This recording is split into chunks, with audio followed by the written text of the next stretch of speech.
All right, so we are here with the Evolve podcast, episode 2. The first one went down really well with Andrea and Laura. And I guess if you know Laura, Laura's here with us today. She is effectively one of the strongest humans we know.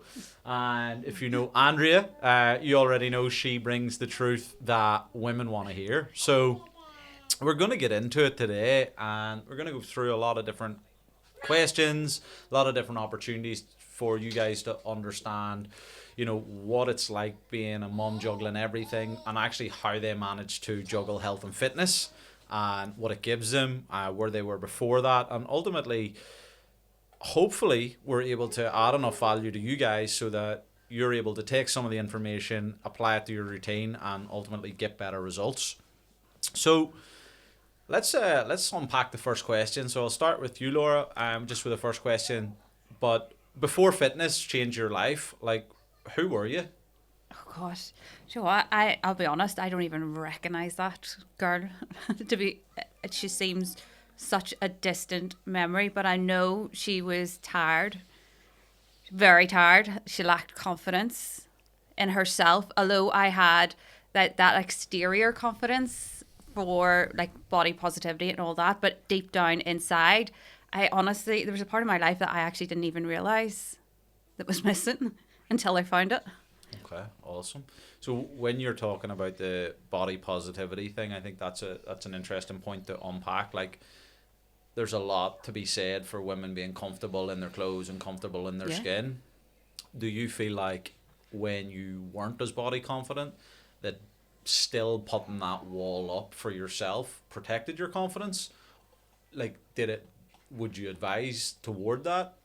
Joe, now it's a different level of confidence. I'll be honest, back then I loved my body just as much as I love it now, because that version of me got my little boy through so much. So I will be eternally grateful, because at some point I was due a breakdown on numerous occasions, and it didn't. It fought through, it seen me through. So I'll never look back and look down on it, because it did. Through the roughest of times, it held well together.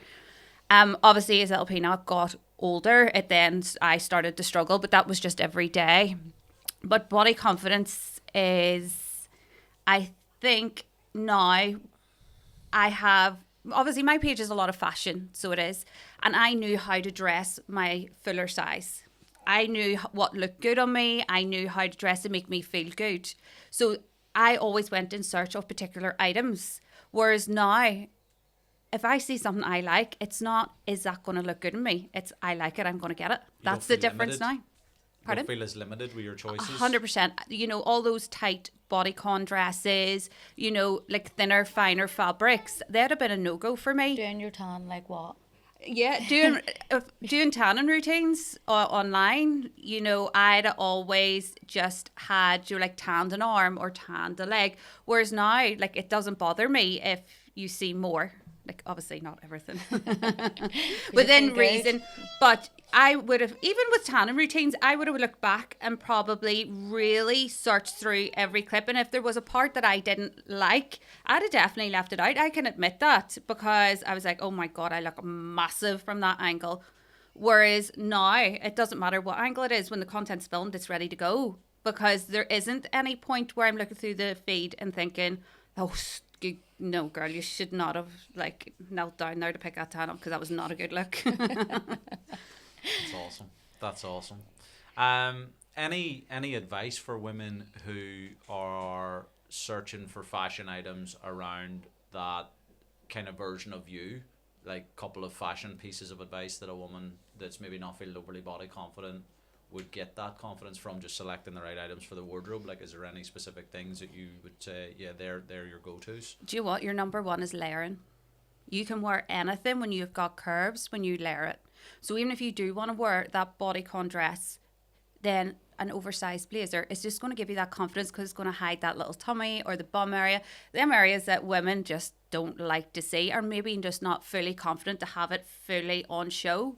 So layering, that is your top secret. Awesome. Love it. So, Andrea, then, before fitness changed your life, like, who were you? Oh, I don't know. I've had so many different versions of myself, but I would say Maybe not as positive. I feel like when I got into in my proper fitness journey and kind of stuck to it, you have like a bit of a spring in your step. So I feel like I probably lack that energy and that want to really do much. If you get what I mean. It's just like low motivation, not really. Just kind of floating, Just getting flat. by. Yeah, just flat. And what would you say were kind of big rocks for you to get out of feeling flat emotionally to kind of connect to the version and the physique that you wanted to build? I feel like when I was pregnant with Callie, I'd actually went the opposite way and got really, really thin. Obviously having the emergency section as well. After that, just a lot of postnatal depression. So I feel like clothes looked terrible on me for like the opposite way, as in like everything was huge on me. And I feel like obviously I had you to help me eat. Like I remember you literally having to like force feed me nearly because I was just in that like sleep deprivation, like No appetite. no appetite, just kind of again, just kind of floating by. Whereas, I feel like once I got into that routine, it's nearly creating routine. I feel like once you become a mum, you have to create routine.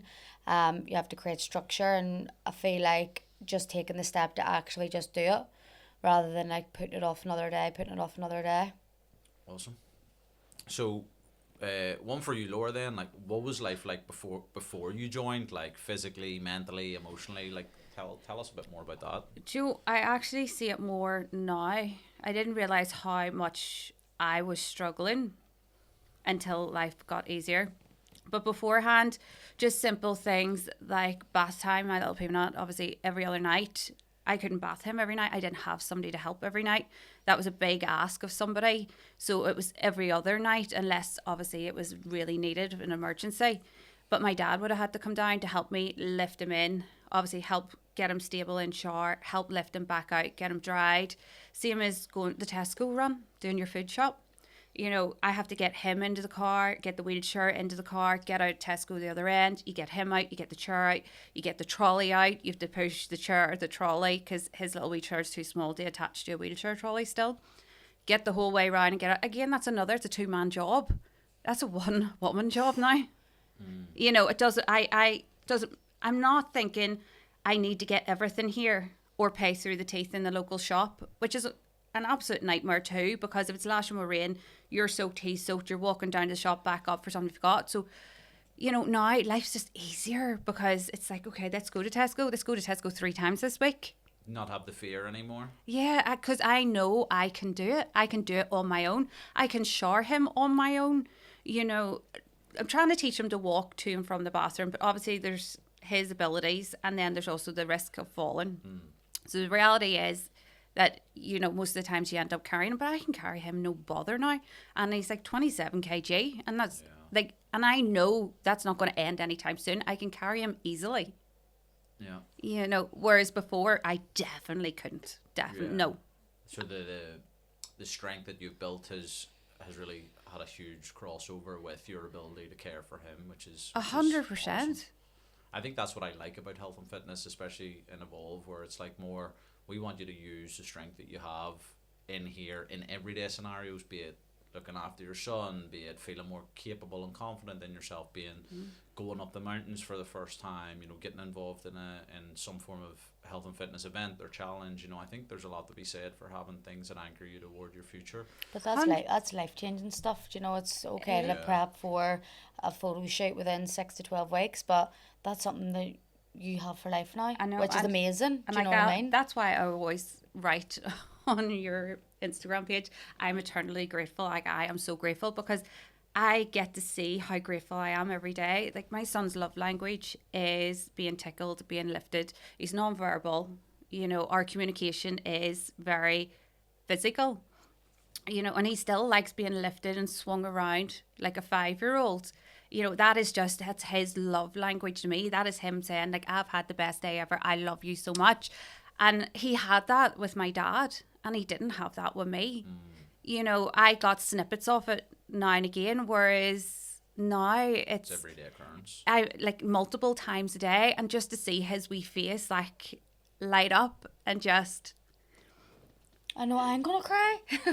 I know. I'm gonna cry. Stop it. It's amazing. Oh, no, that is... I'm gonna cry. It's amazing. It's just what it is, and I'm able to do that. That's, So, But that's what I mean. It's literally life-changing. that's so good. I don't even want to ask you the next question.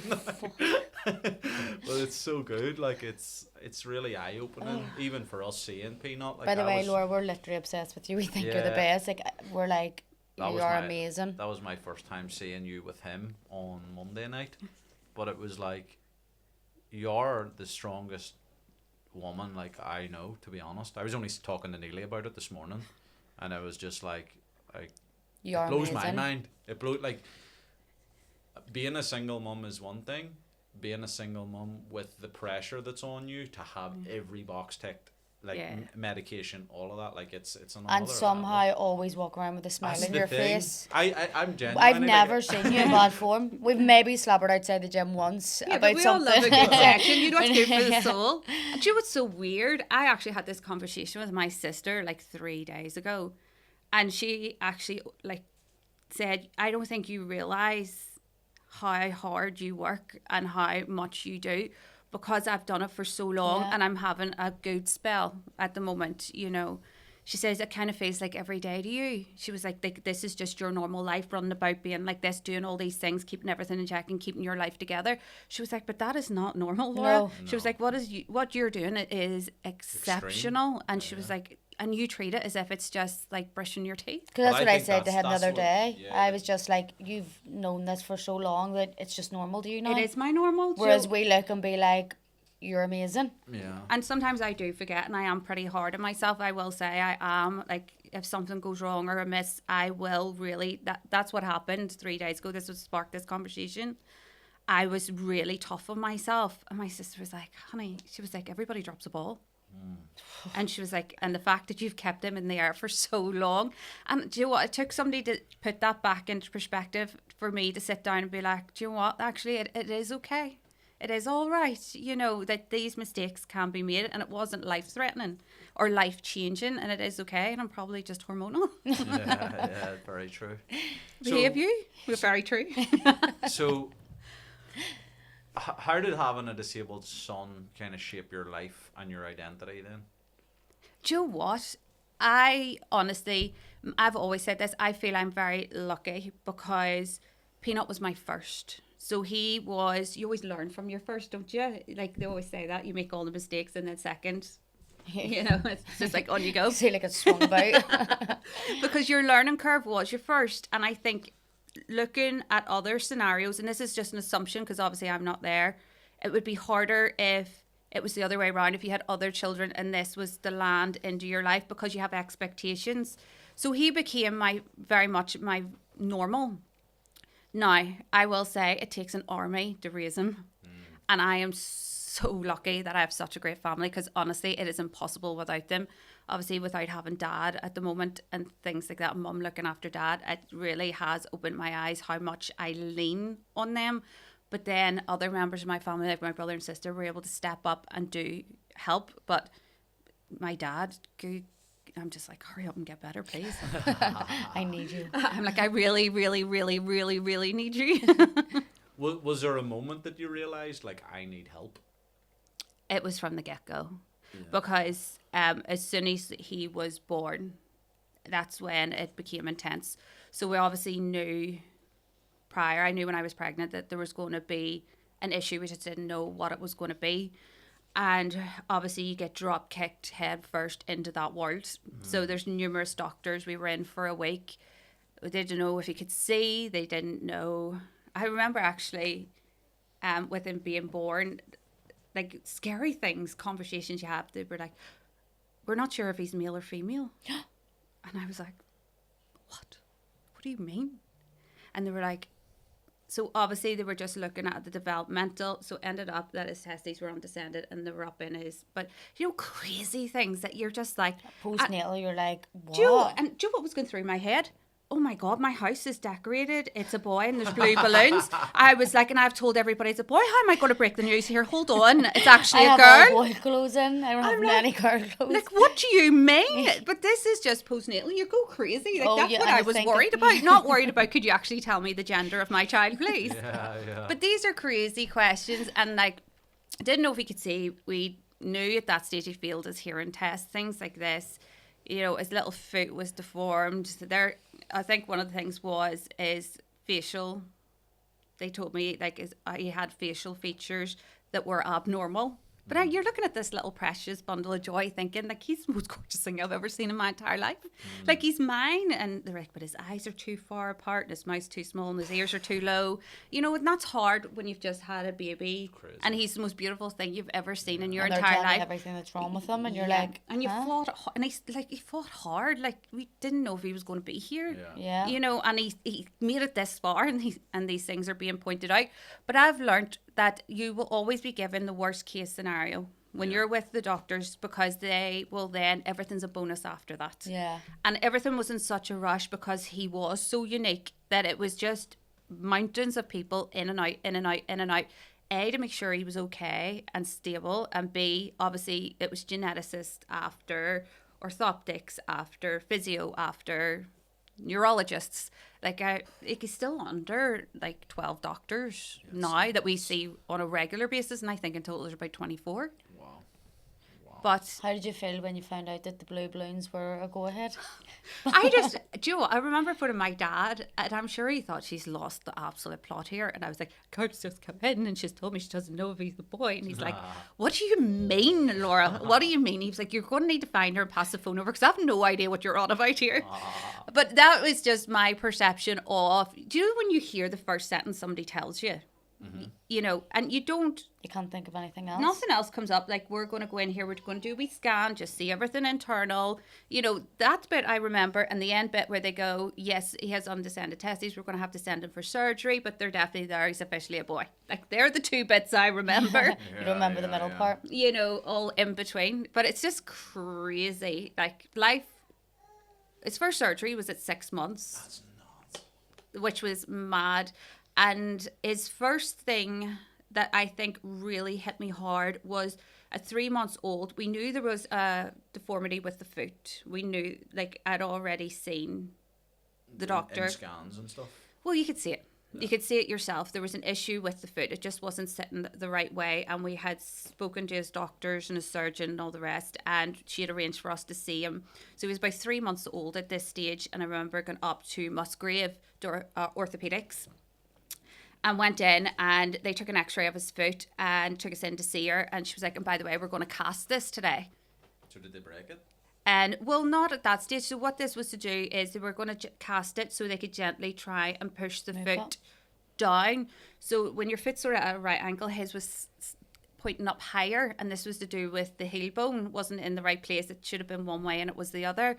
So they were going to keep casting that, so as he grew it would naturally force that down. But at 3 months old, I thought I was just going to go see this surgeon, walk out and be all, this is what we're going to do, we're going to do surgery here. And then I walked out with a child in a full leg cast. At 3 months, that's crazy. At 3 months old, going like I remember breaking down and crying then because I was so shocked at that stage, whereas now... It kind of hit you then? It did. It hit me that this is going to be crazy. This is like, how do you just walk up for a hospital appointment and walk out with a child in a leg cast? Hoping for the best, nearly. You know, like, how does that happen? Was there a time when, like, emotionally you just felt, I can't do this? Yeah, I think as a mum, I think genuinely, Every day. yeah, I text, 100%. I text him like 3 o'clock in the afternoon being like, I'm tapping out now, so if you could come home. I'm like... Or I'm burning the house down. No, 100%. Like, again, my dad's my rock. I keep bringing him up, but he's like my right hand give him man. credit, but 100%. And I can remember when he was very young, I think it was when he started getting into the plaster cast for the body, the whole upper body. That was a lot. And I can remember it was random o'clock at night, phoning dad being like, I am stood on a cliff. I'm right on the edge and I'm going to fall over, literally in floods of tears. And I was like, and everybody's standing there watching me. Yous are all watching me and I'm about to fall over the edge of this cliff. And like my dad, the true man as he is, just turned over and he was like, "It's all right, honey." He was like, "Because I'm a little dizzy already over on the other side of the lift of that cliff." And he was like, "So when you fall over, I'm going to catch you and shove you straight back up." Aww. And I was just like, I think I cried even harder then. But You're like, why did you do this to me? But that's the way That's I love amazing. how level-headed he is. He's just not like, "We've got you, you That's there." what I He's just, know, yeah. do you ever just that one person that knows to say the right Like- thing? Because it's so random. Like, who would say that? Like, why are you calling yourself a daisy on the edge of a lift?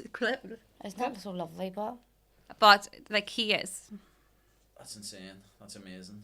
That support network's everything as well, right? How do you navigate? I would say you're probably the most positive person I know. How did you create that? Like, how did you create? Were you always that way? that outlook. Like, how did you build that? 'Cause I think if you could rub off on other people with what you have, where people get in their own heads and Yeah. like someone's depression could be triggered by like a bad hair day, and like, as much as you could laugh at that and be like, wise up, like everyone's different, right? So like what would you say like helped you create that positive outlook the most? I think I learnt a lot very quickly, and my positivity comes from one day at a time. I don't look too far ahead. You know, I know sometimes can assume that I'm being naive or I'm a bit delusional on the facts of life, but I very much know. I know what my future holds. I know what's ahead of me. But why would I live that In far fear. ahead with all that bleak? You know, that doesn't look bright and rosy, but do you know what it is tomorrow? Yeah. Tomorrow's bright and it's beautiful and it's going to be a wonderful day. And so that's why I will only look for the next day and That's be class. grateful for the day that I had. Because the times that we have had up in that hospital, I have seen little babies that have went for surgery and they don't come back. Heavy that. You know, and that's the reality. Mine did. So, and I know there's loads of mummies out there that would trade everything and anything that they own for what I've got for just one more day, one more minute, one more second. So why would I not be so grateful for what I've got? You Think should that's a move in great with us perspective, like. and tell me this every day. I think that is such a That's good- so Speak out. good. I feel That's a like you're great like that's a great coat book right now. perspective, though. It's so good. Like that'll help a lot of people, I would imagine. I would like to think anyway. I mean, what a perspective, and how to remove yourself from the bigger picture. Like I think so many people drown in their fears of the future and their fears Yes. of the now 100%. versus So far actually- ahead, and yeah, and we yeah. don't have That's control. where anxiety is, though, Yeah. isn't it? Anxiety is future thoughts of the unknown versus what's tomorrow. Or what's How the am I gonna make facts tomorrow now? amazing? And you're here and now. Like Yeah. I always say, just live for the moment, because tomorrow's promised to no one. Yeah. You know, I have the fear, and the fears are there. They're real. Like they are real. You know, like I know I'm not going to have grandkids. You know, I know Peanut's not going to go to university. He's not going to fall in love. And I know, like, I'm not delusional. I get that. But why would I live in that segment of my life that, like, I could go out tomorrow and be hit by a bus and that doesn't even get that far? Was there a pivotal moment for you where like you clicked, like this is gonna be my philosophy, or was that just from the outset, or like? I think I just gradually, something with time. I think being in and out of hospital so often and seeing other people and other people's struggles and other people's stories, it made me learn very, very quickly to appreciate what I was possibly then taken for very much for granted. You know, and don't get me wrong, I there was times I lived like, why me, why him, and it's not fair. Like there was a good 2 years in my life. I'll actually tell you a secret. Nobody knows this. So I used You're to telling a lot of people. call this. It's called, my sister will laugh hearing this, taxi therapy. So God love any taxis in the Newton Abbey area. I apologise in advance Oh, no. because that Where's was this going? 100%, that was me. So obviously my mum and dad, when he was very young, used to take him every other weekend. So you used to go out on nights out with like your friends, go for dinner and have a wee drink of wine or two. But after 2 glasses of wine, I'd been like, right, I need to get a taxi home. Well, at this stage, I'd have then sat in the front seat, and when I tell you, I used that taxi man like a therapist. I used to be then telling my whole story. Like, I have a son at home. He's with my mum and dad. Life's so unfair. And I wish it could change. And I mean, I bawled my eyes out to these taxi men. He should have been charging £150 an hour. 100%. And I used to come home, shut the door of that taxi, and be all like, thank you so much. I feel so much better. Go in my house, go on my merry way. Never thought about it until one night I done it with my sister, and she was like, I am never getting in a taxi with you again. I am so embarrassed. That man is literally going to call to your house tomorrow morning because he thinks that either you're suicidal or you actually need official help. I was like, no, but I love this. He was like, this is a stranger, Laura. That's hilarious. This is a taxi service. This is not therapy. And I was like, cheapest therapy I can find. Cheapest therapy. 20 quid out of Belfast. Spill your guts. And close the door. Close the door. Thank you. See you later. And I always wonder why I never got the same taxi man twice. He was like, I'm not picking her up again. What's the There's address? a pattern there, like they're all signing themselves in after. So when I say I have my stuff together, it wasn't at the start very much so, because you do find your outlets. Yeah. And that then obviously was mine. A taxi man's the last person I'm laying on, like, or I just think because I thought Needs I'd never see him again. Yeah. You know, that was like, this was off you go. Bye. There's your £20. Yeah. 25 for listening. Yeah. Actually, 27.50 for your 70 tissues. So, what does showing up for yourself mean now? I think now is I love being the better version of me. And it's not for me as well as Little Peanut. It's 100%. It's a whole 360, and I just wish I could possibly describe better the whole picture. So awesome.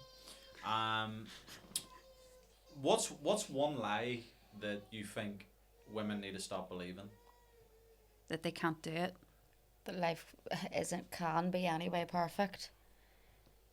And that there's not enough time. So the women that fall into the mindset of I can't do it and there's not enough time, what would you say to them today?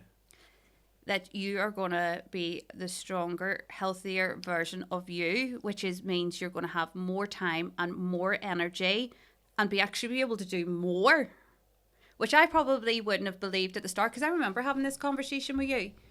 And actually, Andrew, you were there too. I was there. And I remember the two of you, because the two of you are kind of like in sync. And I remember sitting there walking away going, like, this sounded amazing. Love you too. Love the vibe, all the rest of it. But I was just like, where the heck am I fitting this in? Where am I going? Like, This is going to drain me nearly. and even my dad was like, are you sure about this? Like, is this a good move? Which is dad's saying, no, you're nuts. Yeah, adding more to an already full plate. Yeah, you know, just don't burn yourself out and all the rest of it. Even though we talked about that and you were like, you're not going to burn out. We're over you 100%. Like, you've got our full support. And I wish this Laura could chat to that Laura, because I probably would have given even more, because, you know, I tiptoed in. But I think everyone starts at different speeds. I think that's the beauty about it. Like, I have people that come in and hit the ground running and train 5 days a week, and they just are literally addicted to it in some ways. And then I have people that come in and they just want to tick the boxes and build familiarity with the people, place and space. And then there's people that just want to ease themselves in and see if it's a vibe for them, and if it is, then the results follow that very closely behind, you know. I think it's just trying to find a new routine, isn't it? Mm-hmm. That's the hardest bit.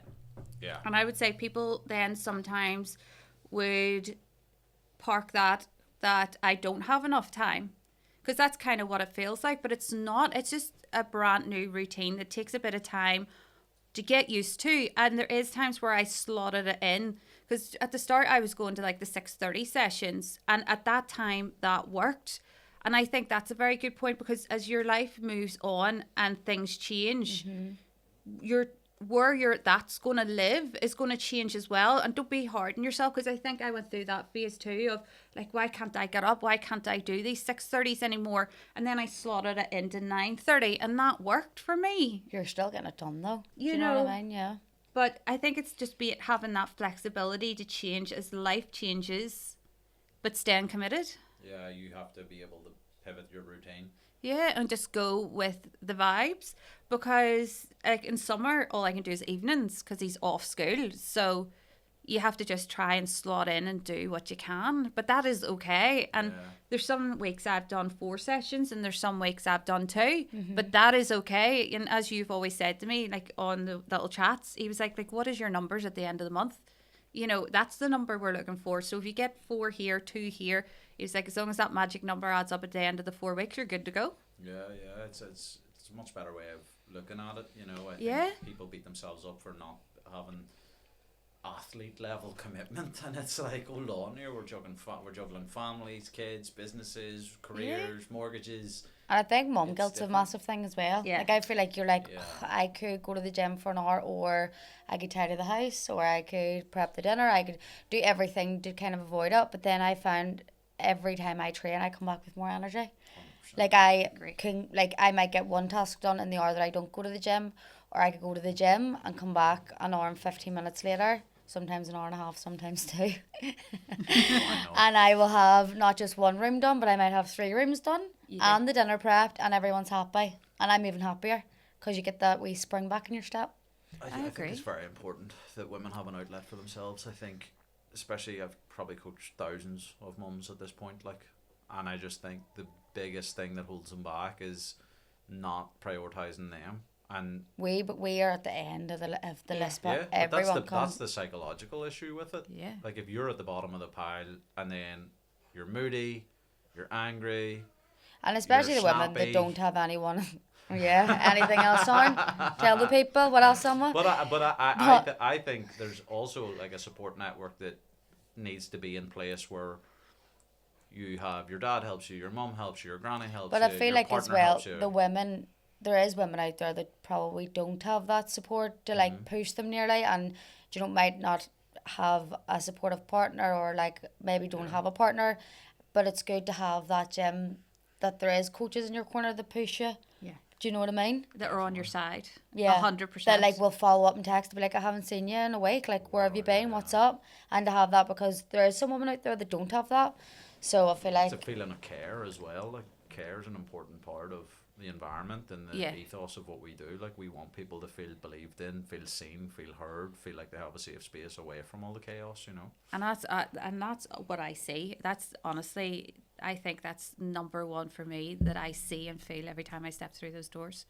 You know, I am very much, I live by that. You know, I will surround myself with people who love me and actually very care, like a genuine care for me. Obviously in Instagram, that line of work, you know, everybody would love a slice of the cake, you know, and as much as I would love to give you all some, you need to keep some for like yourself. Boundaries, there's you know, but levels. When obviously the likes of this and other scenarios in my life, I know like we have a genuine friendship. Yeah. You know, but I feel like as you get older as well, you do just want them genuine connections. You want people to care for you. You want to care for people. Like, everything else is background noise. Yeah, and I feel like when you go in there, you'll so see authentic. someone that you vibe with. What are you laughing at?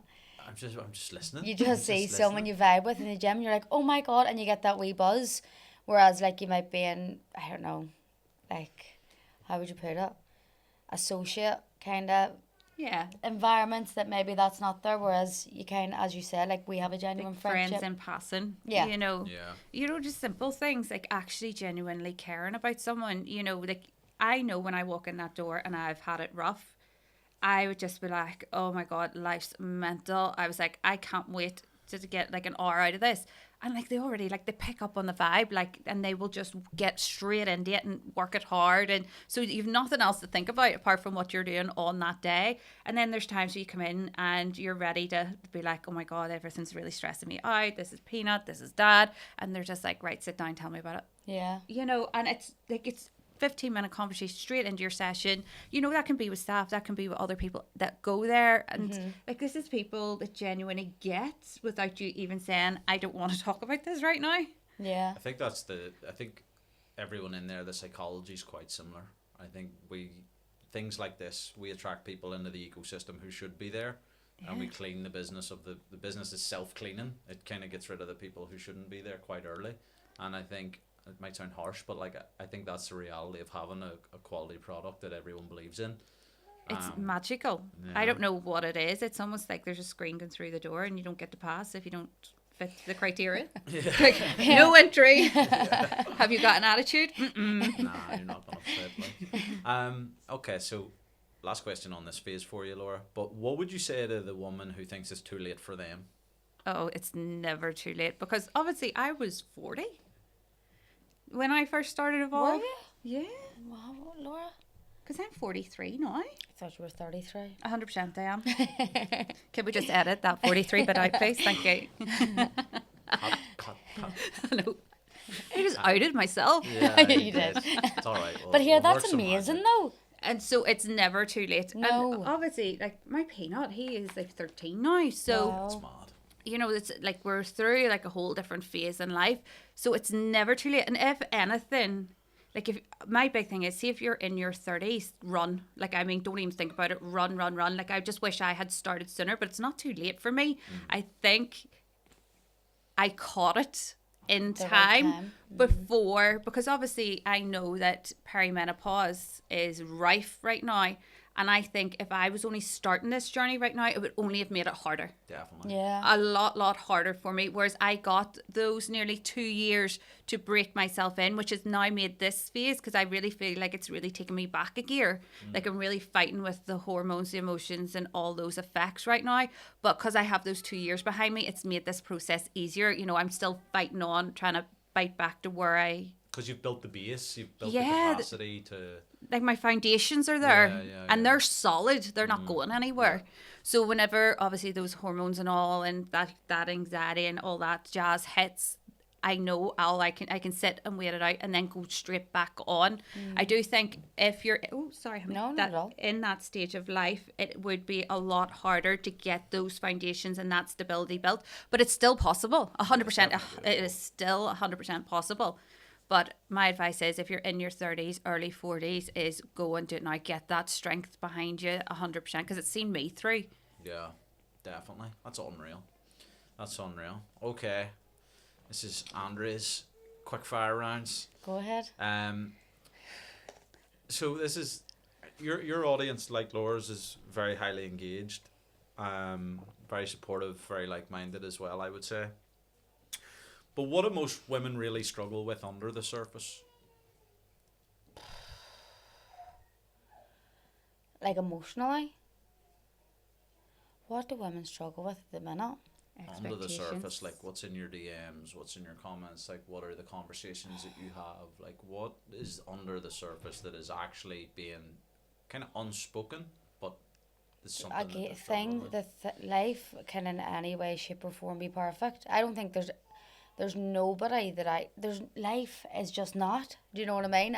Social media is everybody's everything. If people check their screen times, I'm sure it's mental, and so many people are scrolling on reels or grids. And I mean, like, in the grand scheme of things, I probably talk a lot of my stories, which I would get a lot of replies from women, but like, I mean, you click on anyone's grid and you're beautifully stunning your outfits, you know, your business is booming, like my, like, a happy smiley family, you know, whereas I feel like women really, the love relating to women who can obviously be like, life is crazy sometimes. I've said this last time we were doing it, and sometimes you could drive up a mountain, leave your kids there and drive away. Somehow they'd end up Gus, Callie and Celia. Someone would be like, Andrew, your kids are up the top of a mountain here.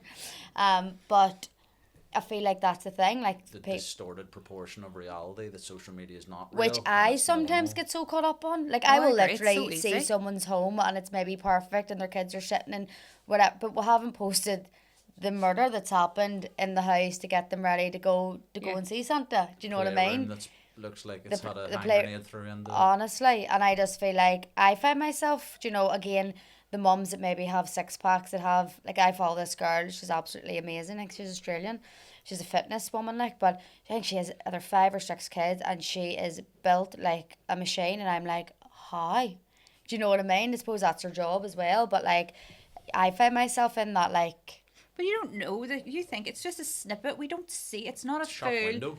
Yeah, it's not a full 360. You know, does she have cooks? Does she I have know. nannies? Does she have housekeepers? Yeah. You know, like, if we had all those, then I think I would have a 6-pack. I know, I just feel like social just media and see stuff the- is such a good thing, but it's so poisonous as well. 100%. because you don't see it all. I think you just need to realize it's a snippet. I mean, the tiniest snippet, and it's the highlight of that day and of that moment. It's not the full picture of that whole day. No. So what would you say to women then that are over consuming on social media and beating themselves up about where they aren't?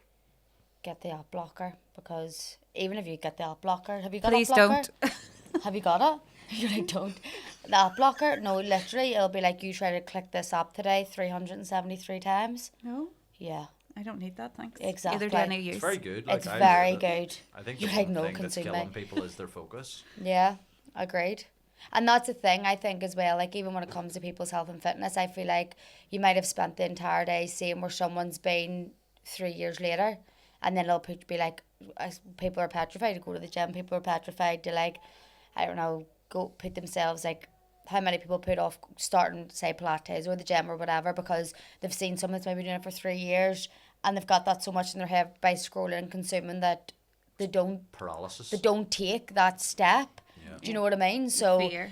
I mean, yeah, I just feel like we love social media. Thank you for the jobs and stuff, but it can be a bit. Do you It want can be poison sometimes. Yeah, and just remember, it's not all real. You just need to remember it is the highlights. You know, I didn't take a photo this morning of me with a paint scraper taking the Weetabix off the ceiling. Or my child decided. I would have tuned into that. If Yeah, I I would seen have tuned that, to into be it, honest. Laura. You You should've need to went start live posting with stuff that. like You know, that. nobody's Yeah. seen that bit. You That's know, hilarious. or like where you're wiping down the condensation off your windows because they're so steamy at the minute, so it's so cold outside, and you don't want it to grow mold. Like, Yeah. we're not videoing that stuff and putting it up, but that's reality. We're all doing that. Well, I hope we are. This is normal. Yeah. You know, so if you're comparing yourself to what we are showing as 100% I've said before, the highlight of your life, it's not going to be real. I think anxiety's the worst it's ever been. I feel like anyone I agree. speak to, people are crippled. I would agree. I'm starting to get a bit crippled with anxiety. I've never experienced anxiety in my life. Health anxiety. Do you think that's age though? Because I don't know mine what it started is. in my But late then 30s. if you click an app, it's like, oh, this girl didn't know that you had stage 4. I'm not even going to say the word. What's your algorithm, but because that's the shit that you're looking It's not. at. It's like the Sun and the Daily Mirror, and I'm like, I don't want to consume it, so that's why we have to get that blocker. Because, you know, I just feel like, yeah, and as you get older, you're getting older, so your anxiety maybe does get worse. And you need to fill your life with things that make you happy. So things like that. And when I see, like, start reading, because obviously my app brings up a lot of things about children and their struggles, and like, I get that the struggle is real. You know, my page I share with Little Peanut, you know, the reality is very different to what I share with him, because I want you to see the highlights. I want you to see what I see when I see him. You know, there's so much more to these kids than just their disabilities and their health issues and their needs. You know, I want you to see that big toothy smile. You know, Yeah. so what, like, you need to, what is that? Like, when your kids are playing together, like, I see this and I can see you laughing. I mean, a proper belly laugh, because I can hear it from behind the screen. You know, that's your place you take yourself to when that anxiety hits. I know. That is your zone, you know, your safe space. Reaffirm the things that are important. The 100%, like, this is so precious right now. Absolutely. Like, people would give everything they own for that right now. True. Great.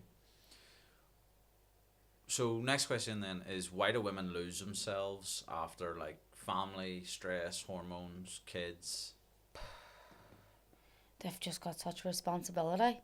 They are just the last on their list. They are just, I mean, when you've got a home, when you've got kids and you've got a partner, I mean, to try and get everything done in a day, it gets to 10 o'clock at night and you're like, I don't have time to do.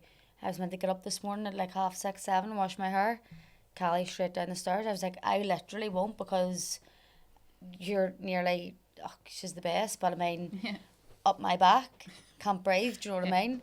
So, I mean, it's actually quite sad. And I feel like when you become a mum, your brain just becomes like fog as well. Fatigue, yeah. I mean, but then again, like, touch on anxiety and stuff like that. Like, I feel like the past 2-3 weeks I haven't trained. I was doing saunas for a while. I haven't prioritized myself probably in the last 2-3 weeks, and I can feel it massively. It weighs in. Does. You're your biggest problem for that, though. I am. But I think everyone's the same, because I've went through that the past 2 weeks. I've had a maximum 1 to 2 sessions per week, and I've found the past 2 weeks really heavy. But the fact is, Because you're nearly not putting stuff in your week to bring you that wee bit of joy when you can. it's almost like my like CPR to life. Yeah. Bring me back to life.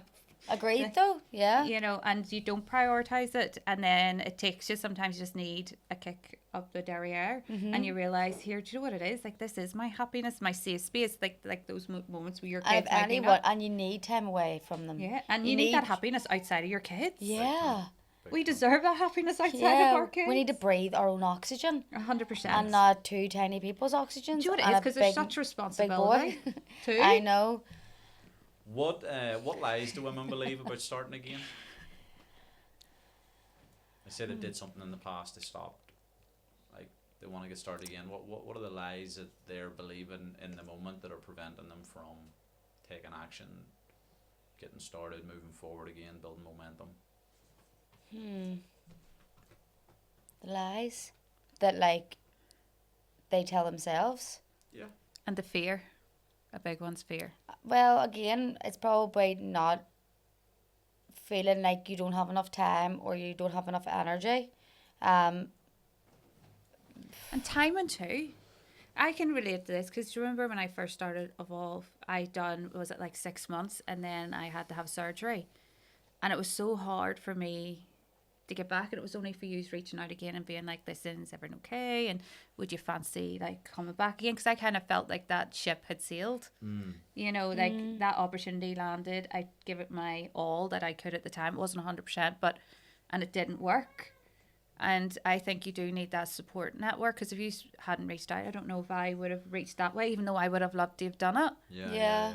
And I feel like as well, like, you don't have to look a certain way. I think a lot of the stuff, again, we see on social media is the photo shoots. People are in whatever they're wearing, and I feel like that's maybe what people think is fitness to be, like that expectation of looking like you've just come off a beach and you've been training for.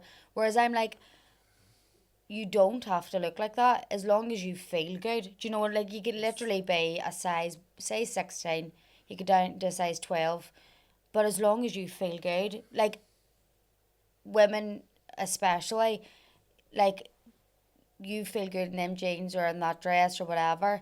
See, when you get that wee bit of glow back to your face, or like that wee smile back, or like your wee spark back. I was going to say your sparkle. Yeah, your wee sparkle back. You can see it in women. Like, you don't have it doesn't have to be walking around with a six pack with oil all over you. It is literally how you feel. And I feel like maybe that's another thing that, like, maybe people don't say, but like social media kind of tells that to start a fitness journey or start the gym, that's where you kind of have to go down. Whereas just as long as you're starting to do things to benefit yourself, I feel like that's because nobody talks online about how you have so much more energy for your kids, and nobody talks about the fact that, you know, they've joined the gym and like how good they look. It's all about that crop tops and mini shorts, and you know, and it's so much more than that. No, like, I come back from the gym loving my kids more, just from taking that hour away to myself.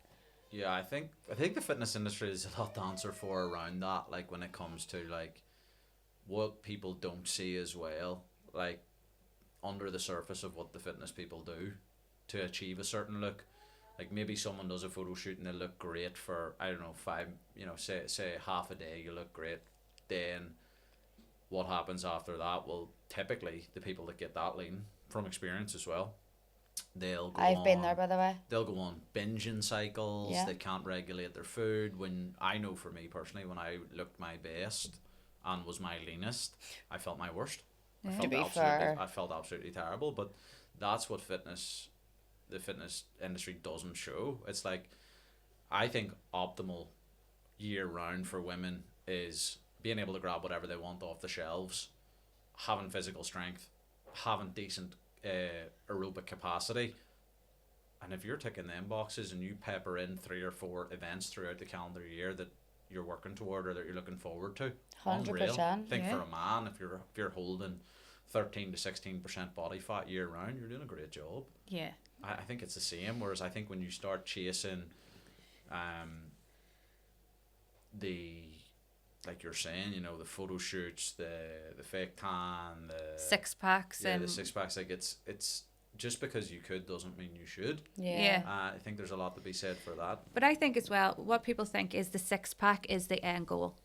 But I get what you're saying now is like that's not your end goal. It's very much not. Yes, if you want to get there, you can be took there. Like that's no bother. And it took me a while for my head to come around that too. Your way of thinking, and it's probably being in the right place. But many people aren't in the right place. Yeah. True. And they're maybe 4 years in, and they wonder why they're not there. And true. but you're like, is that where you want to be? Yeah, it's all contextual. But that's also why you have to be so particular about who you're choosing to coach as well. Do you know what I mean? Like just to have the knowledge of how much protein to eat, or like for example, like we weren't tracking calories for ages, and then we started tracking calories, and I was like, oh my god, I didn't realize how much calories I was actually eating. Do you know what I mean? I was literally going in and getting Roundtree randoms, a packet, and I was having 1 and 2, and then in the car by the time I got home they were gone. I maybe went and bought another second packet for the day.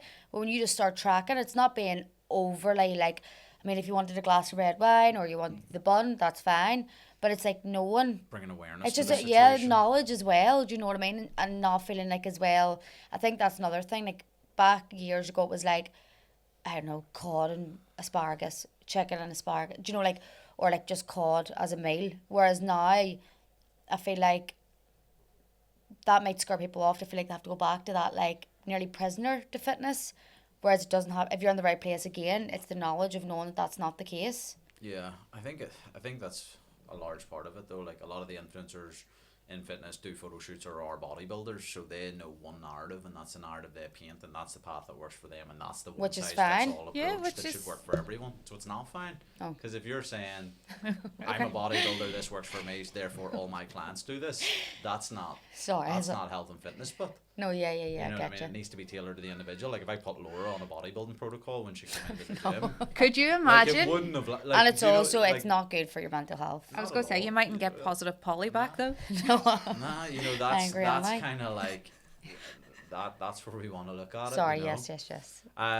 So last one for you, Andrea. Like, what do they actually need then? What do like women need, not what Instagram and TikTok tells them? Like, what do they need?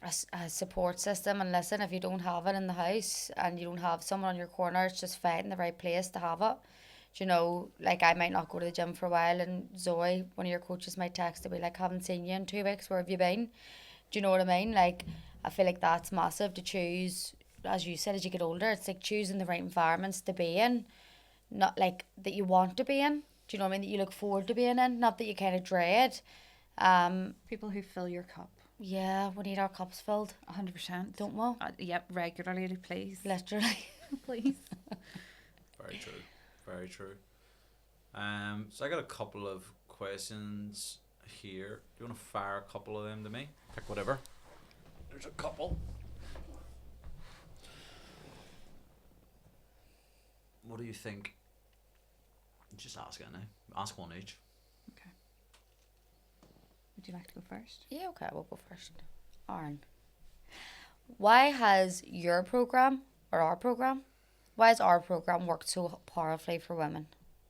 I suppose for me, because a hill that I die on, and if I'm consulting for health and fitness professionals, or if I'm working with anyone Gen Pop that comes in to Evolve, it's nothing's copy and pasted. So everything I do is designed to meet you where you're at, and to layer in the steps that are going to move you from A to B, not try and jump you from A to Z. I think that's one thing that makes our system unique. It's very much specific to the individual, with the curated process that we have, whereby you come in, we have a very easygoing conversation about where you're at, about where you want to go. We take the time to establish baseline metrics. We go through a full lifestyle questionnaire to really understand your schedule, your needs, your likes, your things that you don't like, and then we put together a roadmap that's signposted at every possible step in the journey to make sure that you have a clear direction, clear structure, and clear understanding of what's expected. So I think there's a lot to be said for structure, and I think most coaches get that wrong because it becomes a one-size-fits-all approach, whereas ours is not that. That's fine. I would agree with that fully, because that's what really sold me at the time, was that first initial meeting with you and Andrea. Was, remember, the whole scan and the body scan and talking through like the program and the expectations, because obviously I remember one of your things being like, you want to stop picking on Peanuts food. Do you know actually how many calories are in them curly fries? I nearly know, died that's what you talking about say. tracking. I remember saying that to you and you'd be like, did you actually have like, say 20 grams of curly fries? And I was like, yeah, 100%. Like I had 2 off his plate. And you were like, do you know how many calories? And like, I nearly did. I was like 250, nearly 300. I don't, some ridiculous But thing. I know what I always loved about you. You never came in and were like, oh, I ate chicken and asparagus and rice. You were always like I remember you were like, I ate this, I ate 4 curly fries, I ate this, I ate that. But I think that's so good as well because like it keeps you Level of honesty and accountable, all, like, and then yeah. you're like, right, I'm gonna have to stop picking on the food. Yeah, I did because I didn't have a clue, not Yeah. one clue. So when I was writing in, like 100%, there was a Big Mac meal in there. You know, and like But that's so good though, because Yeah. then you'll obviously be steered in the right direction. If you come in and were like, oh, I've had a chicken Caesar salad, but you haven't. But You there's were no always point in very that. honest Yeah. about what you ate. 100%, and that was just the meal, and then the curly fries that came after when I was feeding And the peanut, pizza crust and the garlic bread. There was The good stuff. the full transparency. But you wouldn't even think of that to be heavy calories. You would No. just be like, I'm picking. Yeah, It just just keep grab me. and go. It just keep get me by until my actual Big Mac meal. Yeah, yeah, and just because it's sitting there, like it's literally that was my fuel to take his plate from my living room to my kitchen. Do you want to ask me an off the cuff question? Yeah, Health and fitness. Or you? You give me an off the. So I'll do the same with Laura. I'll get her to pick one, then do an off the cuff one. Oh do you God. love I just jumped in and said yes for you? I was all yeah. How many years have you been in health and fitness? Me, I used to skip school at like 15 and PT classmates. Like that was like I always knew there was either going to be a professional rugby player or a coach. So, and my mindset is always like if I'm going to do something, I want to be the best at it. Doesn't matter what it is. So. But like, like when I know made that you've been jump- through every stage of like the bodybuilding, like every stage. Yeah. Like where do you like now where your health and fitness is, or what you believe in to be the right health and fitness, and the population that you train and whatever else. Like how do you feel like your outlook on health and fitness has progressed over the years? Like where are you at with what you believe in when it comes to your health and fitness? That's a good question. I think it's a very individual journey, and I think you have to be in tune with your body. Like that's one of the biggest things, especially becoming a dad. Like I think what's important to me is noticing where my stress is. Okay, if I'm overly stressed, the last thing I need is a workout that's gonna wreck me for the rest of the week. Like it's not this balls to the wall mentality. It's how do you feel today? Okay, what's the structured program looking like? Okay, I have versatility if I need to change these movements, or if I'm feeling good today, okay, then let's push a bit more today. Let's give it a bit more. But if like sleep hasn't been great, or I'm stressed with business, or stressed with the kids, or whatever, then like I need to pull back. And I would never give myself permission to pull back before. And I think that's what has gave me so much consistency with my health and fitness. Good Good response. answer. Yeah, I was gonna say very honest. But it is. I love that honesty because it's authentic. It's just true though, you know. I know, but not everybody says true as it is. You know, it's nice. People love to put a sprinkle of sugar and a cherry on top. You know, because that's what life expects. You know, this is what podcasts expect. This is what Instagram expects. So it's nice when it's raw and real. Yeah, like don't get me wrong, like I love that all-in mindset. Yeah. Be the best, push every day. But if I'm feeling 70% and I give 70% that day, that's still 100% of what I could give. So like that's enough. But I think that's great to hear. I don't think not everybody has that. You know, you might know it somewhere deep down, but I think because we are constantly told this in Evolve when I'm in there, you know, they're asking what percentage. That's the first thing we do in the mornings is, you know, what percentage are you Green, feeling on amber, today? red. Yeah, and where would you put yourself? Like, are you 50? Are you 60? Of your 70? And it's okay to walk in and be like, I'm 30, and they're like, dead on. Let's go. Let's do 30 then. That's You know? one of the big things I have in like leadership with the team. Like we have a coaching framework that you guys don't see. Like the minute you come in, like that's part of the curated process. So there's a curated process behind the scenes where everything's individual. Your plan's yours, it's unique to you, but also the coaching structure is laid out. Like need to get really clear where these people are to start this session, because if I've got 5 people in and 3 people are green and 2 people are red, like we need to give the right Goldilocks kind of volume to these people on this day. I don't want people coming into the gym and leaving feeling worse. I want them to leave feeling better. Like, even on my worst day, I got a good session, and that was so worth it. 100%. You know, there's a lot to be said for that. And it is the fact of you go in, like, and you go in, and I'm like, I'm 30, I'm just, don't even look at me. I can't stand You know, like, it's just one of those, like, you pick the furthest station away, and, like, you make sure there's a gap because you don't want people around you. Like, yeah. And you would put earphones in if it wasn't rude. Yeah, Do like one of those, but 100%. Like, I know by the time I'm through there, like, I can walk away saying, like, I gave 60 and I've left feeling like 90. Yeah. You know. Yeah. And that's just being honest, because I think it just allows them to know, like, don't push. We'll think about the nervous system. So, like, you think about, you've been up all night with Peanut, sleep's been shocking. Food that morning, you've skipped breakfast because you've been in a rush for whatever reason. You've had coffee, you've had no water. You're in the gym, your nervous system is like this. It's just really contracted, it's really red, it's stiff, it's tight. The last thing you want to do is overstress a nervous system that's dealing with stress, because what happens off the back of that? You burn out, you're carrying loads of inflammation, mentally you start to feel groggy. Like, the carryover and the domino effect of pushing beyond where you should, it's not worth it. But knowing how to be autonomous with your health and fitness, that's a skill. Like, that's a skill I wish everyone could master. But it's giving yourself permission to actually back off at times when your body needs to. And that doesn't mean skipping the session. That might mean doing a sauna, going for a walk, doing a session, but doing it at 50%, for example. You know, that to me is needs to be normalized a bit more, I would say. 100%. And it's so good, I think we've chatted about that, because obviously I see it from a spectator's point of view, or a participant, and like hearing you from the core, from the outside, and I don't think nobody really sees that. Generally it's not known, you know, and now I see a bit more in depth of what that's all about. But it's so intriguing for me, from obviously being part of that, like, because it's crucial.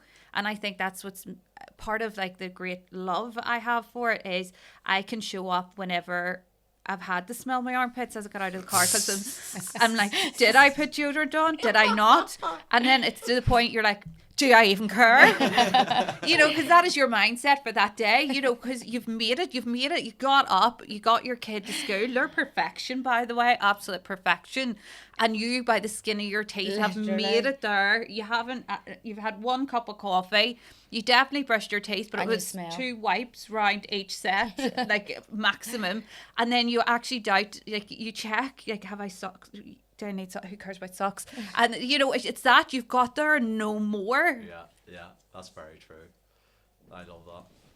That's hilarious. It's very real. And I have to laugh. Now you've got that Ring doorbell camera, I have to park further away because you'd be able to see my antics. We're good. Do you want to hit me with a question and then an off the cuff? Yeah.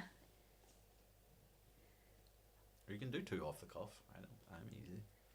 So, why do most women feel without structure? I was going to say that's a good question, but I already had read it. That was my question, Aaron. It is. I mean, why do most women feel without structure? Well, like, without structure, there's no direction. So going fast makes no sense if you don't know the direction that you're actually headed. Like, silly analogy, but like, if you're going to a new destination, you put it in the sat nav. You know, you have it signposted, so you go. Well, like, most women that go to the gym will typically take a membership out. They're paying to rent equipment that they don't know how to use. They're doing a couple of minutes on a treadmill, couple of minutes on a machine, next machine, watching their phone, and then they leave the gym. So there's no actual overarching goal to their to what they're training for, if that makes sense. Yeah. So if you don't actually know what you're training for, be it to go from a 16 to a 12, or to, you know, take off 5% body fat, or to lose your first 20 pounds, what's the point? It's like playing a game of football with no nets. If you're not keeping score, like, how do you know if you're winning? But understanding you're winning is what builds momentum. It's what gets you to the next session, like you said about just focusing on the next day. Well, if you can get to the next session, that's going to be better. You know, like, if you have that structure, if you have a plan that you can rely on, that's going to give you a bit more momentum. And that's all we're trying to build with people who typically don't like the gym, which is what our gym is. So if you can establish baseline metrics on what's important to the individual. If you wrap around like, here's what non-negotiable looks like on my worst week, I could achieve X. I could do 1 session a week on my worst week. All right. So it's building a bit more of like a path for the individual around what their actual targets are, and building momentum and keeping momentum, and understanding as well that when momentum fails or slows down, or there's a couple of hiccups, life just punches you in the face, it's just the wheels might have fell off the wagon, but you don't necessarily need to let that wagon roll down the hill. And then I think that's when great coaches come into play, because they're able to create a bit more of an intervention to stop that from happening. I like that answer, actually, because our whole lives are based around structure, isn't it? And routine. And you obviously create the structure for people. Yeah, but that's the planning process. But that's, I think, then it's lovely. Do not have to think about something would be amazing. But like, as a woman, our whole lives, and as men too. Well,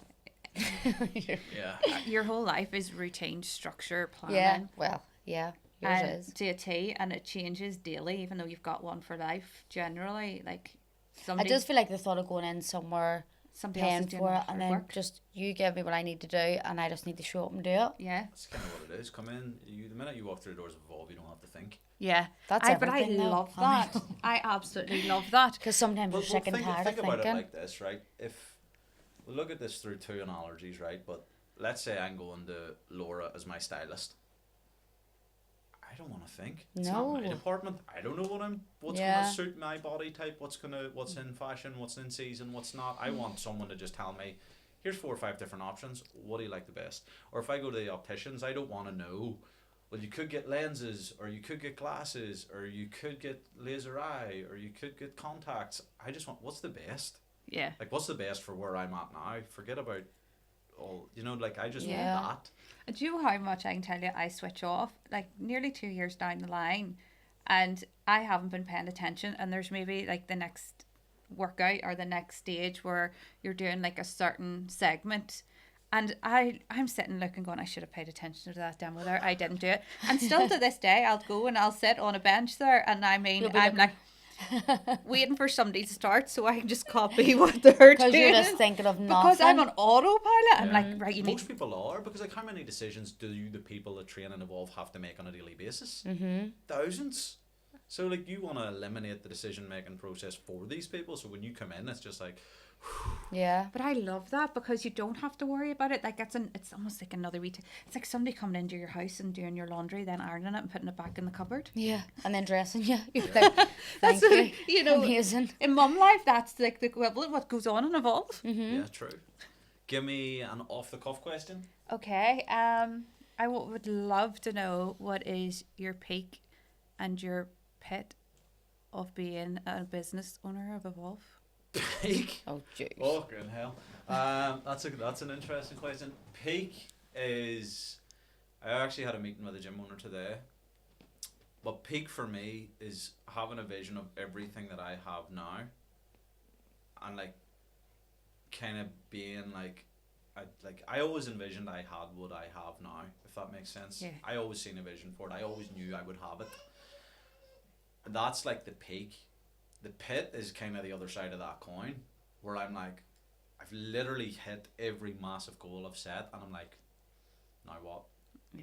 Now what? What's like? I have that itch all the time. Like, now what? And it's Andrea will tell you what that's like to live with. It is absolutely amazing. It is.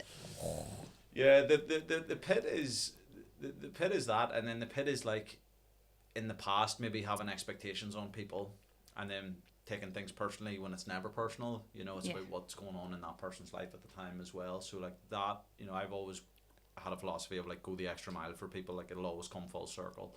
And sometimes, like, I would say kindness being taken for weakness at times. It's kind of like disheartening, because you pour so much into it. Like, my life is in Evolve, you know what I mean? So like that would have been like early stage career, like that was difficult. But yeah, the peak is having a vision for everything I wanted and pulling it off. The pit is what's next. That's the two sides of that coin. I'm going to throw that on you then. Oh, God, what's your peak and your pit? Oh, Just And- because obviously that the business is you too, so and it's nice to see And your my perspective. my peak in Pit of Evolve. oh my She's like, goodness, next. wow. The pit is probably how much he struggles at times. It's like Are you Yeah. the Rock? I try to be. Do you know what? All it takes is trying. Doesn't mean you're not the Rock. Yeah, it's riddled with ADHD. So like, I mean, you just have to give him a minute, and like he might have the same conversation with me 90 times a week, and you just have to be a listening ear and agree, and yeah. Like, I'm not even joking. There was a stage, so we had just obviously got the house. I was pregnant with Celia. My sister came up to help with Callie. She rang me about a few hours later and she went, here, I didn't know you're thinking of selling the gym in the house and going travelling. I was like, right, that's the mindset we're in today. I'm 8 months pregnant. We're selling the house. I don't know, I'm giving birth in Thailand and we're going backpacking. So I just went to my sister, right, that's the mindset we're in today, so I'm going to have a conversation. I go to him that night going, here, our Claire says that we're going travelling, what about that? And he go, nah, change my mind, I think we're going to stay here and we're going to push on for the next year. And I'm like, so I'm giving birth in Antrim then. That's, yeah. Good to know. And the peak is, I feel like the peak within Evolve is, I didn't train obviously when I was pregnant with Celia. I came back and I walked in and I remember taking videos of it being like, I forgot how beautiful this place is. And I feel like when I'm around the people, I'm so proud that he's put together such a beautiful community of people. It is. Like, they're really like uplifting and amazing. And as you said, it's weird the way you walk in, and maybe everyone's not alike, but majority of the people have a great mindset. And I feel like probably in that industry, it's very hard to build. And I feel like he's done a great job with that. I love that. What's your peak and pit? Of Evolve? Yeah. Evolve life. Life, yeah. I'll tell you what, go Evolve, and then I'll ask you just one more question each, and then. Okay. I love that. Oh, what's your pet? Go ahead, tell us, Dora. Of life? Of Evolve. Peak and pit of Evolve, and then we'll go. I've got one more question for you each. Okay, the peak for me, and I suppose it's not really a peak because it is a peak, is the fact that I'm still here and I still love my entire life. Is because I know that person that started 2 years ago was just going to give it a wee yeah. Kick. Do you know what? We'll have a wee go at it because I've got a holiday in 12 weeks and see what happens. You know, one of those, like, I would love to look a wee bit better in a swimming costume, and adios amigos. Thank you very much. Loved it. You know, and now, like, it's a real passion. Like, I honestly love the place, and I've got so much gratitude and gratefulness, and like, I'm actually very defensive of it. Like, like, I feel like it's almost like part of me. I feel like it's a sibling. Yeah, I do. A child. Like, I would be very defensive, you know, if people are talking about, like, I remember having a conversation about somebody talking about another gym in Antrim, and I was like, do you know? And then she was like, one of those scenarios, you're like, fix your face. You're like, Yeah. I'm sorry. You know, it's just, but that was my auto emotion that just. Because you're probably just being like, this has helped me so much, like it could help so many others. Yeah, and it's just because it's so authentic.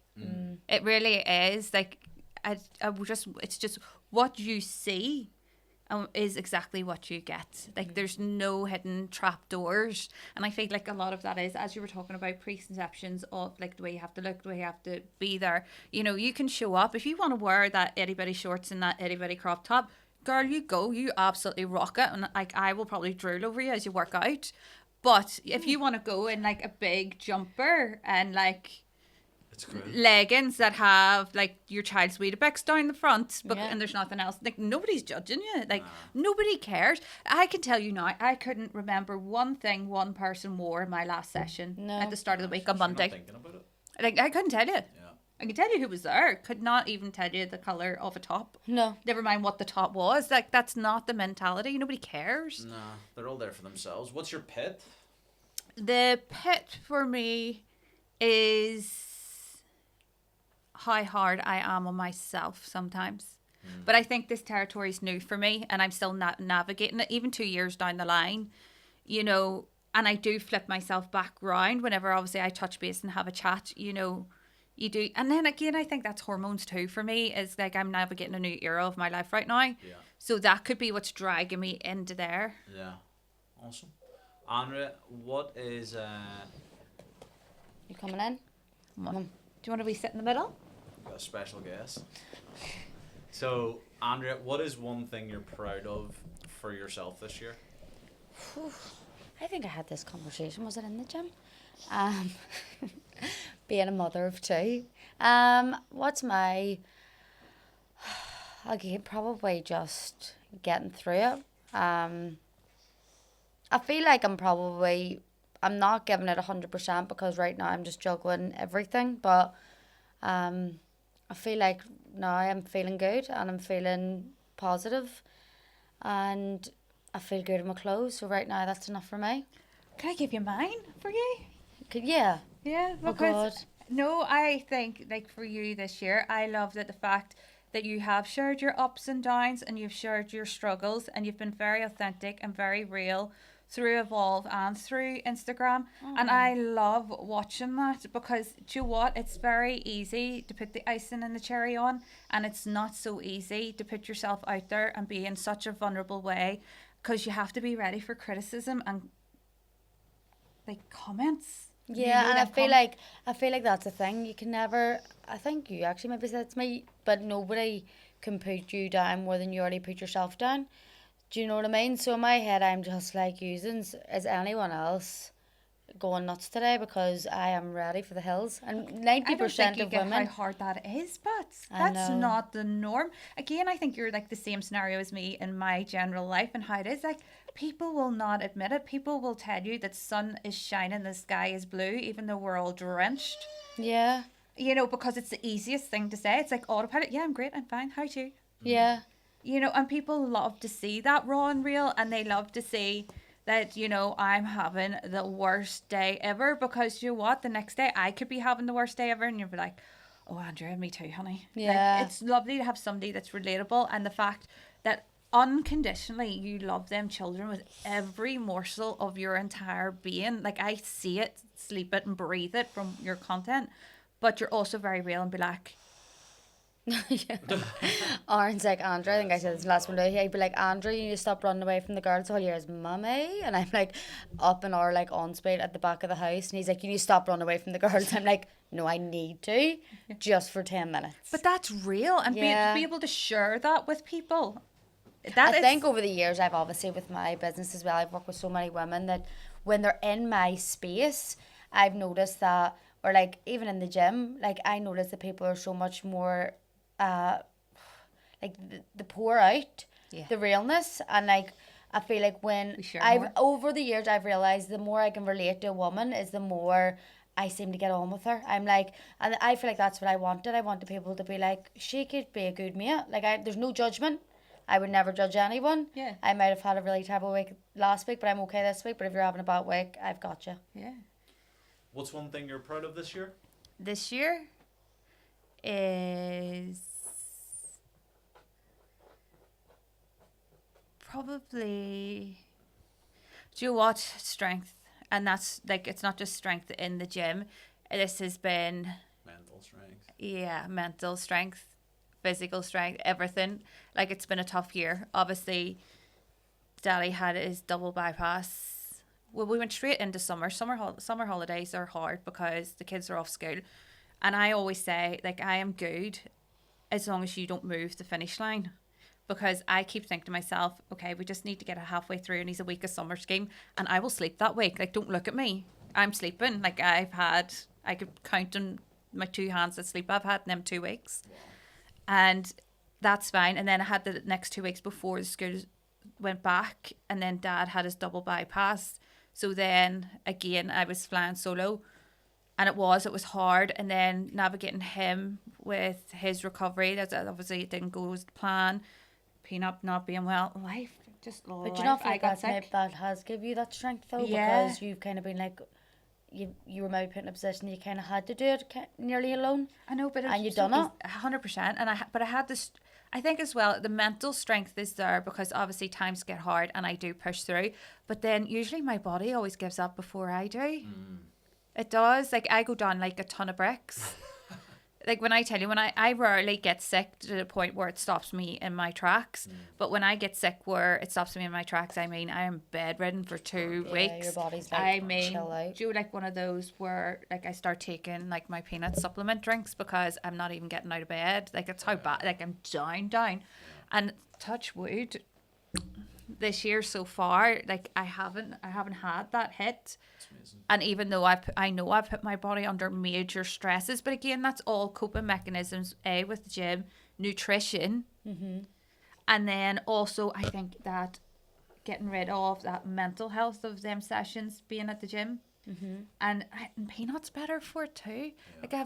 I know this year he's come on leaps and strides too, which I love to see because I have the ability to keep up with him so that we can go that bit further, a bit faster, and You've grown in every department. yeah, it really feels like it's like I feel like I've just entered a new era of my life, and even with starting this whole like my perimenopause, the past 6 months has been rife. Like I mean rife to the point where I went to the doctor and she was just like, why didn't you see me sooner? But I think I had all those coping mechanisms in places that I kind of felt I just need to step up my game. I didn't actually realise that at this early stages that this actually You would need a bit more. that this is what it was, you know, like I was fully fledged in the middle, high and nearly out this other side. It's amazing. But you're thriving in your 40s, basically. Yeah. Do you know what? I have more energy now than I did in my 30s. Amazing. By far.